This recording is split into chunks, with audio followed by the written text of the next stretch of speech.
Welcome to a UNC documentary about the information and publication cycle. Today we follow a teacher's explanation to a student on this topic.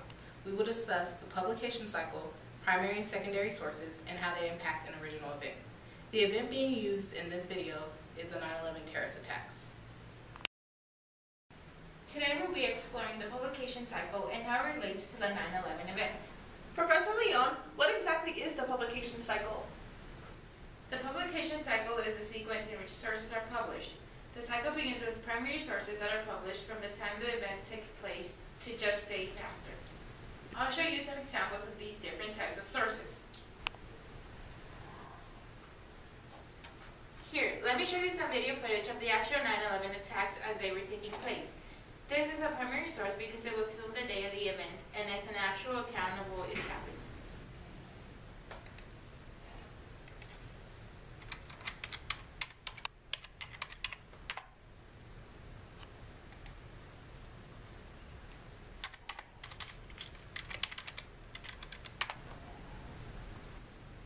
Yeah.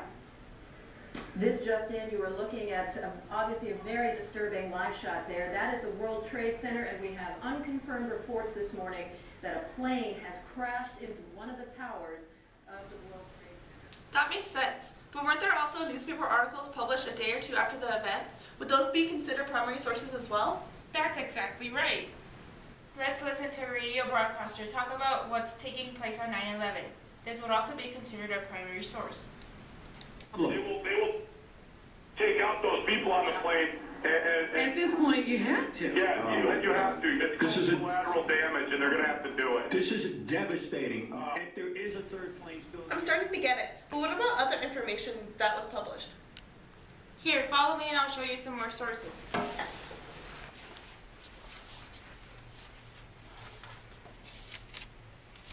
So what place do the books fall into the publication cycle? Is it a primary source? Actually, books about the event are secondary sources because not only are they published years after the event takes place, but are usually only reviews and second-hand accounts of what happened.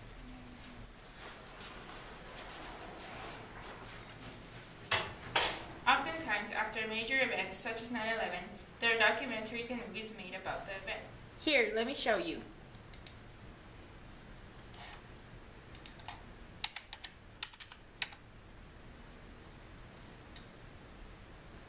Are these secondary sources too? No, documentaries are actually primary sources because the people being interviewed were actually at the scene where the event took place, and they are recounting that experience. However, movies would be considered secondary because they aren't footage of the actual event. I'm finally getting a grasp of all of this, but how does it all tie together? Well, primary sources such as the radio and video relate back to the 9/11 event by giving actual accounts of what occurred. In contrast, secondary sources alter the event by providing different perspectives on an event like 9/11. Wow, it finally all makes sense. Thanks a lot, Professor Leon. No problem. Have a good day.